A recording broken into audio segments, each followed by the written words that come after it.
Hello, listeners. My name is Ian Oudkirk, and I'm a training facilitator in customer care as well as management. This lesson is the last factor in my customer care presentation, and we will be looking at conflict and stress. We will first have a look at conflict. Whenever there are a number of persons of different backgrounds, culture, or thoughts interacting in a common area, there is bound to be some form of conflict arising from time to time, whether it is between salespersons and customers or between salespersons themselves. It is inevitable. However,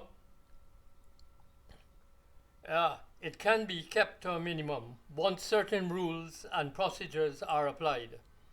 Remember, conflict can be sparked in different ways, such as favoritism, insults, preferences, generated irritation, or just a poor work environment. The department head of a sales area needs to deal with staff complaints as they arise and not wait for a length of time before addressing the problem, which can escalate during the period.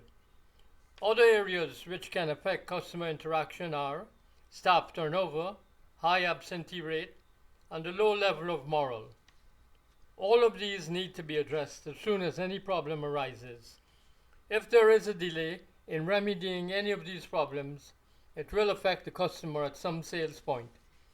The bottom line is that first-line staff need to be trained before being placed in any interaction area, and any problems need to be addressed early to avoid any bad feelings being transferred from the salesperson to the customer. In moving to the stress factor, a salesperson must ensure that he or she does not suffer from burnout, which could result in a salesperson not dealing with a customer in a proper manner, by which I mean short-tempered, rude, unwilling, or just plain morose.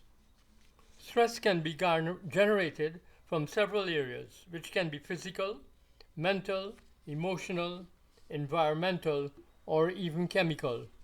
The chemical area can include petroleum products, drugs, or certain burnt products which you may encounter or inhale.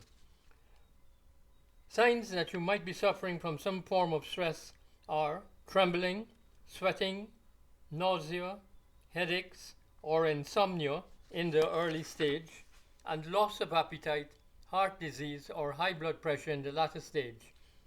If you have any of these signs, there is a strong possibility that you are suffering from some form of stress, and if not addressed, can lead to one being short-tempered, frustrated, or unable to cope with demanding situations. Imagine the effect one or all of these things would have on customers. This cannot be allowed to happen. Therefore, to avoid being caught up into a stressful situation that will ultimately have a negative impact on how you deal with customers, both externally and internally, you need to take advantage of permitted breaks in your work situation. If something is bothering you, discuss it with a friend. Remember, a problem shared is a problem halved.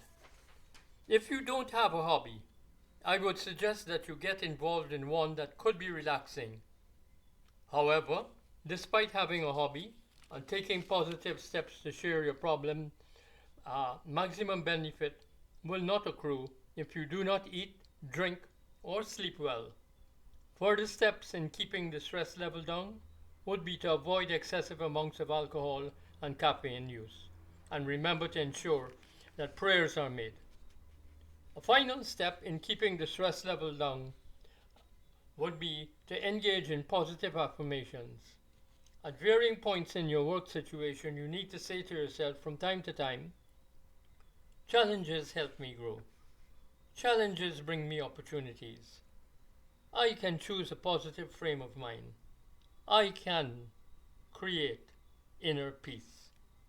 You're now ready to accept praises from your customers. Thank you for listening and look out for more podcasts on management.